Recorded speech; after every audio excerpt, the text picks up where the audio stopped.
একদমই এই যে আমাদের বৃহত্তর পরম্পরা পরিবারের সদস্যরা ফোনের লাইভ প্রোগ্রামে সরাসরি আমাদের প্রোগ্রামটা দেখছেন, অনেকে জানেন এই সময় কিন্তু ইভিনিং স্ন্যাক্স খাচ্ছেন।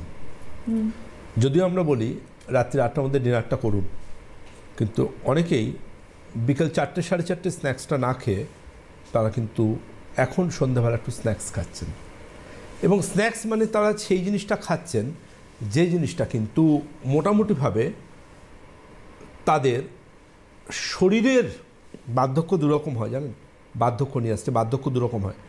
একটা বার্ধক্য হচ্ছে মনের বার্ধক্য, একটা হচ্ছে শরীরের বার্ধক্য। সবচেয়ে বড় কথা যেটা, সেটা হচ্ছে যে কোনো মানুষের বয়সও দুরকম হয়। একটা হচ্ছে তার ডিওবি অর্থাৎ ডেট অফ বার্থ অনুযায়ী তার বয়স, আরেকটা বয়স হচ্ছে তাকে দেখে ঠিক তার কত বছর বয়স দেখে মনে হচ্ছে, দ্যাট ইজ বায়োলজিক্যাল এজ। যিনি যত ডিসিপ্লিনড তার ডিওবিকে ওভারটেক করে সামনে এগিয়ে যায় তার বায়োলজিক্যাল এজ। এবং তাকে দেখতে সুন্দর, তার চুল ভালো, তার স্কিন ভালো, তার ফিজিক বা ফিগার ভালো, তার মানে নিশ্চয়ই খাওয়া দাওয়াটাও তিনি সেরকমভাবেই ভালো কিছু করছেন, লাইফস্টাইলটাও নিশ্চয়ই সেরকম ভালোভাবে কিছু করছেন। আমার ক্লিনিকে যখন কোনো পেশেন্ট এসে বলেন, ডাক্তারবাবু এত মেনটেন করবার সময় কোথায়, যে আপনি কি বলছেন, আপনার থেকে কত ব্যস্ত আপনার উল্টো দিকে যে মানুষটি বসে আছে সে।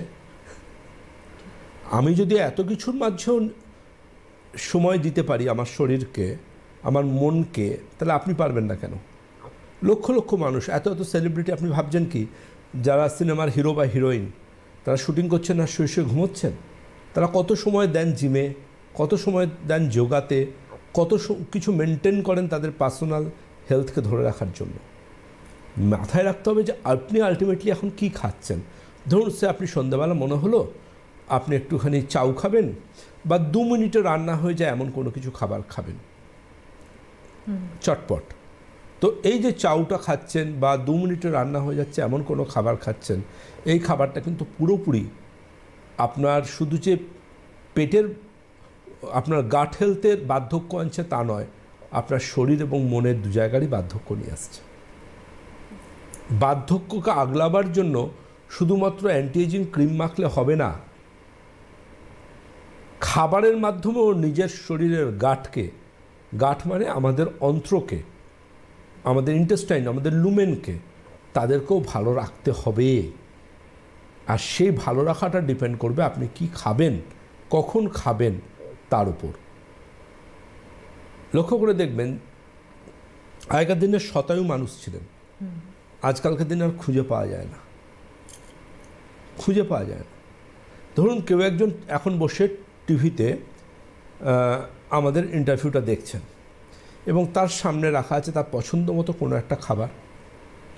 চলুন তর্কের খাতিরে আমি বাদ দিচ্ছি, আমি ধরে নিচ্ছি তিনি গ্রিন লিফি ভেজিটেবলস দিয়ে স্যালাড খেতে খেতে আমাদের অনুষ্ঠান দেখছেন। একদম হেলদি খাবার তিনি খাচ্ছেন, তার মধ্যে প্রচুর পরিমাণ সুন্দর সুন্দর স্যালাড রয়েছে, কোনো রকম অয়েল নেই, কোনো রকম কোনো খারাপ খাবার নেই, সুন্দর করে তিনি খাবারটা খাচ্ছেন, খেতে খেতে আমাদের প্রোগ্রামটা দেখছেন। কিন্তু এই খাবারটাও তার শরীরে বিষবৎ কাজ করবে। কারণ এটাই, তিনি যে খাবারটা খাচ্ছেন তিনি খাবারটাকে ব্রেন গাট রিলেশনশিপ হতে দিচ্ছেন না। ব্রেন গাট রিলেশনশিপ বাবার সন্তানের সাথে যেমন রিলেশনশিপ হয়, স্বামী স্ত্রীর মধ্যে যেমন রিলেশনশিপ হয়, মায়ের সাথে যেমন সন্তানের রিলেশনশিপ হয়, তেমন ব্রেনের সাথেও আমাদের গাট বা আমাদের অন্ত্রের রিলেশনশিপ হয়। এবং এই রিলেশনশিপটা হওয়ার জন্য মন দিয়ে একভাবে খাবারের দিকে তাকিয়ে খাবারকে সম্পূর্ণভাবে তার স্বাদ, তার গন্ধ, এগুলোকে জাজ করে তাকে খেতে হবে। দেখবেন বিভিন্ন যে ব্র্যান্ডের টি হয়, চা, সেই চায়ের টেস্টিং করার জন্য আলাদা লোক রাখা হয়, টেস্টার। তিনি খালি টেস্ট করে দেখবেন চাটা কেমন হয়েছে, তারা আলাদাভাবে সেভাবে লোক রাখে। যে খাবারকে আপনি টেস্ট করে না খাবেন, যে খাবারকে আপনি ঘ্রাণ নিয়ে না খাবেন, সম্যকভাবে আস্বাদন করে না খাবেন, সেই খাবারই কিন্তু আপনার শরীরে বিষবৎ কাজ করবে। সুতরাং আপনি টিভিতে এক মনে ডক্টর সেনের প্রোগ্রাম দেখতে দেখতে খাবার খাচ্ছেন, প্রোগ্রামটা আপনি পরে সোশ্যাল সাইটে দেখে নেবেন, আপনি খাবারটা মন দিয়ে খান।